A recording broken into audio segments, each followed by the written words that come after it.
after the vivisectors directly and holding them accountable on their front doorsteps, showing up at their homes, that appealed to me. That was something I wanted to be part of. And so is that the type of militant actions then that you're referring to, or what exactly do you mean when you say that you think that the animal liberation needs to, be a militant movement? Well, what I want most of all is for animal liberation to become a mass movement, to become a popular movement.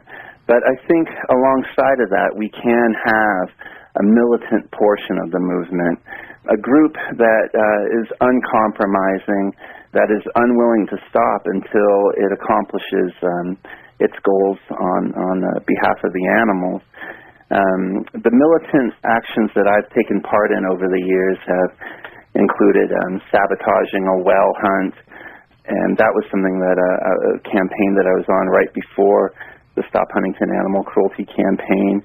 And when I was out there on the water, after years and years of passing out leaflets and basically begging someone else to make change, being there that day and directly intervening in the killing of a whale and directly saving their life gave me such a sense of hope and such a sense of urgency. No longer was the death of an animal just this abstract issue. It had become something very real and very personal for me.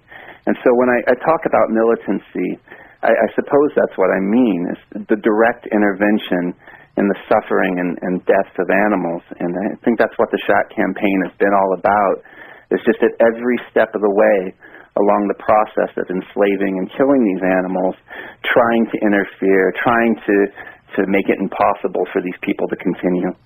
And you also call yourself an anarchist. Were you developing some of your anarchist philosophies, learning more about anarchism before you got involved in the animal rights movement? How do you see those particular types of, philosophies or movements as being related?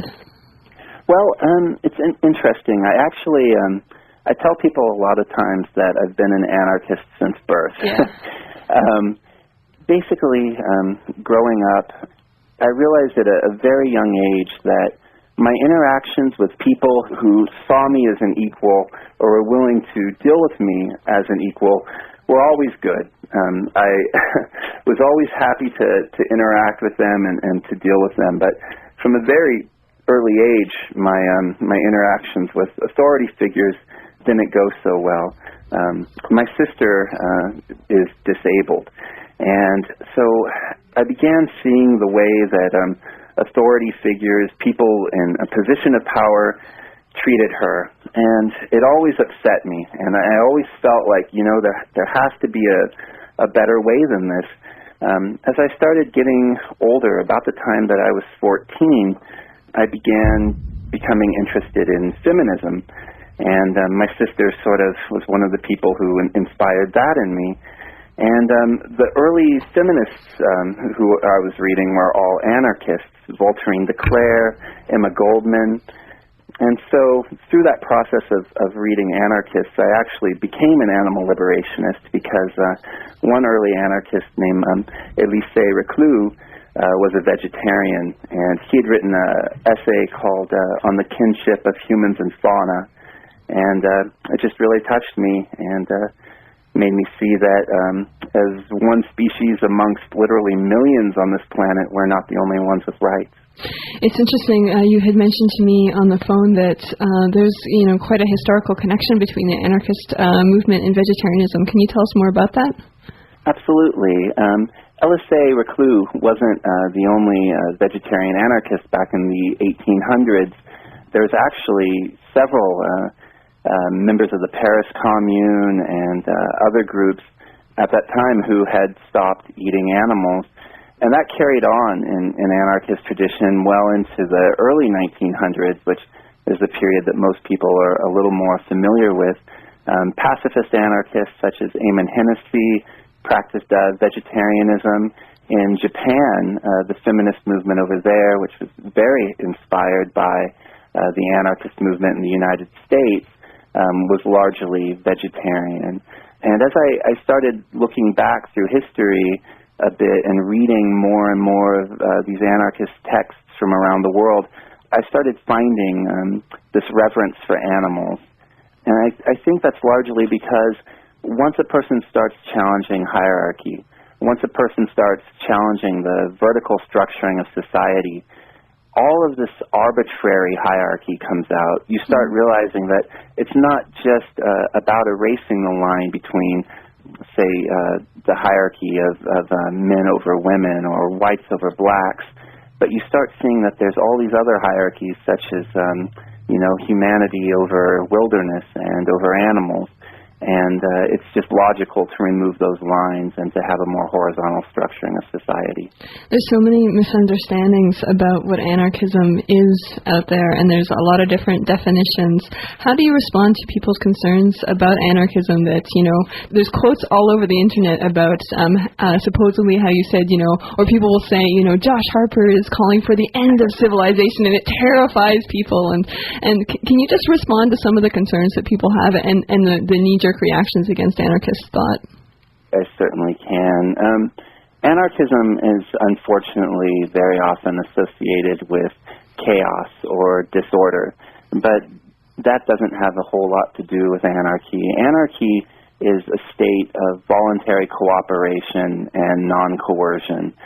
I'd say that most people during the course of their everyday life have interactions that I would define as anarchy. Interactions with people who they see as their equal, cooperation in their day-to-day life and projects, and just basically making things happen without having a process of leadership. Anarchism has a very bad name, unfortunately, in the United States, and that is because there was a concerted effort by the U.S. government during the labor revolution here in the early 1900s to smear the name of anarchism. Our government even went so far as to lobby Webster's dictionary to alter its definition of the term anarchy to reflect a tone of violence and chaos. Mm-hmm. Yeah, I have a bunch of definitions in front of me right now. It was interesting looking at the Oxford English Dictionary. It says, anarchy is the absence of government, a state of lawlessness due to the absence or inefficiency of the supreme power, political disorder. Do you see anarchism related to political disorder, or is it just not the mainstream order that we have right now? Well, I think that when people talk about politics, one of the things that we need to look at is that government and the state have not provided us with all the things that they have promised.